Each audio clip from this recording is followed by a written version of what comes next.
കണ്ണൂരിന് വഴികാട്ടുന്ന action hero Biju ഇന്ന് കല്ലക്കൻ റീചാർജിൽ നമീനയോടൊപ്പം എത്തിയിരിക്കുകയാണ്.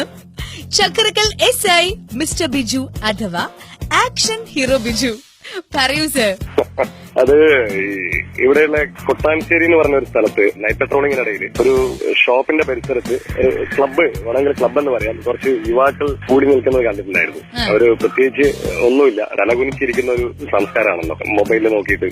അപ്പൊ കുറച്ചുപേര് മൊബൈലിൽ നേരം കൊല്ലുന്ന അത്യാവശ്യം ആളുകൾ പുകവലിക്കുന്നുണ്ടായിരുന്നു. ഞാൻ ആ സമയത്ത് ക്ലബ്ബ് ലോക്ക് ചെയ്തിട്ട് താക്കോൽ എടുത്തിട്ട് സ്റ്റേഷനിൽ വരികയും പിറ്റേന്ന് വൈകുന്നേരം ഈ ചെറുപ്പക്കാരോട് എന്റെ സ്റ്റേഷനിലേക്ക് വരാൻ വേണ്ടി പറഞ്ഞു ഞാൻ. അപ്പോ അതിന്റെ തൊട്ടപ്പുറത്ത് വളരെ വിജനമായ ഒരു സ്ഥലം ഉണ്ടായിരുന്നു, ഒരു നല്ല കളിസ്ഥലത്തിന് പറ്റിയ ഒരു സ്ഥലമായിരുന്നു. അതെന്റെ ശ്രദ്ധയിലുണ്ടായിരുന്നു. അപ്പൊ പിറ്റേന്ന് യുവാക്കള് താക്കോല് വാങ്ങിക്കാനും എന്നോട് സംസാരിക്കാനും വേണ്ടി സ്റ്റേഷനിൽ വന്നപ്പോ സമയം ഇങ്ങനെ അനാവശ്യമായി നശിപ്പിക്കരുത്, വിനോദത്തിനായാലും ശരീരത്തിന് വേണ്ടിയായാലും നിങ്ങൾ എന്തെങ്കിലും കളിക്കണം, വളരെ സീരിയസ് ആയിട്ട് തന്നെ കളിക്ക് വേണ്ടി കളിക്കണം എന്ന് പറഞ്ഞപ്പോ അതിന് ഞാൻ തൊട്ടപ്പുറത്ത് കണ്ട ആ കളിസ്ഥലം ഉപയോഗപ്പെടുത്തണം, വൃത്തിയാക്കി ഒന്നുകിൽ ഒരു ബാഡ്മിന്റൺ കോർട്ട് അല്ലെങ്കിൽ വോളിബോൾ കോർട്ട് അങ്ങനെ ഒരു കളിസ്ഥലം ഉണ്ടാക്കി കഴിഞ്ഞാൽ ഈ താക്കോൽ ഞാൻ തരാമെന്ന് അവരോട് പറഞ്ഞിട്ടുണ്ടായിരുന്നു. എന്നെ അത്ഭുതപ്പെടുത്തിക്കൊണ്ട് ഒരു ആഴ്ചക്കുള്ളിൽ അവര് വളരെ മനോഹരമായ ഒരു ഫ്ലഡ് ലൈറ്റ് ബാഡ്മിന്റൺ കോർട്ട് നിർമ്മിക്കുകയും അതിന്റെ ഉദ്ഘാടനത്തിന് എന്നെ തന്നെ വിളിക്കുകയും ചെയ്തു. സർവീസ് ജീവിതത്തിൽ നമുക്ക് ഇത്രമാത്രം സന്തോഷം ഉണ്ടാക്കുന്ന ഒരു അനുഭവം വേറെ ഇല്ലാന്ന് പറയാം. എന്തായാലും ബിജു സാർ ശരിക്കും ഒരു ആക്ഷൻ ഹീറോ ബിജു സാർ തന്നെയായി.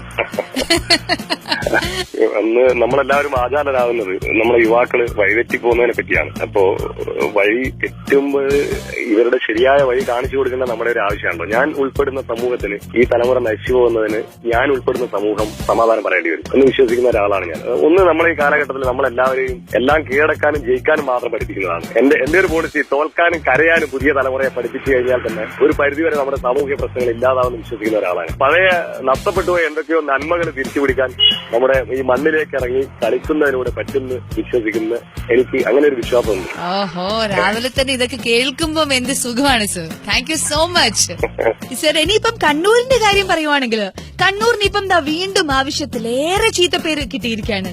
അത് മാറ്റാൻ എന്താ വഴി? ഏത് കുപ്രസിദ്ധിയും നമുക്ക് മാറ്റിയെടുക്കാൻ പറ്റും. അത് ഒരു വൺ മാൻ ഷോ എന്ന നിലയിൽ നടക്കില്ല. നമ്മളൊരു ടീം വർക്ക് ഉണ്ടെങ്കിൽ എല്ലാ സംഭവവും മാറ്റാൻ പറ്റും തന്നെയാണ് എന്റെ വിശ്വാസം. കണ്ണൂർ ഏറ്റവും വൃത്തികേടായ സ്ഥലമാണ്. വൃത്തിയാക്കാൻ ഒരുപാട് സാധ്യതയുള്ള സ്ഥലം. കണ്ണൂർ ഒരുപാട് പ്രശ്നങ്ങളുണ്ട്. അതുകൊണ്ട് തന്നെ പോലീസിനെ സംബന്ധിച്ചിടത്തോളം കണ്ണൂർ ഒരുപാട് സാധ്യതയുള്ള സ്ഥലമാണ്. എല്ലാ മനുഷ്യരും ക്രൂരന്മാരും തെമ്മാടികളും ക്രിമിനൽസും അല്ല. എല്ലാവരും ഉള്ളിലും നന്മയുണ്ട്. ആ നന്മയെ കണ്ടെത്തി നമുക്ക് അവരെയും മുഖ്യധാരയിലേക്ക് കൊണ്ടുവരുന്ന സമയത്ത് മാറ്റങ്ങൾ ഉണ്ടാവുന്നതാണ് പ്രതീക്ഷ.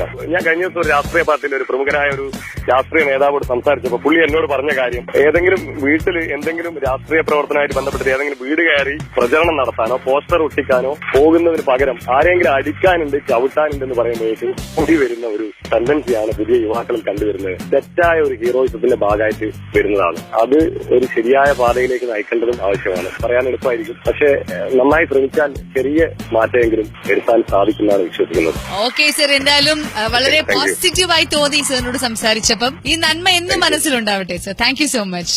Thank you very much.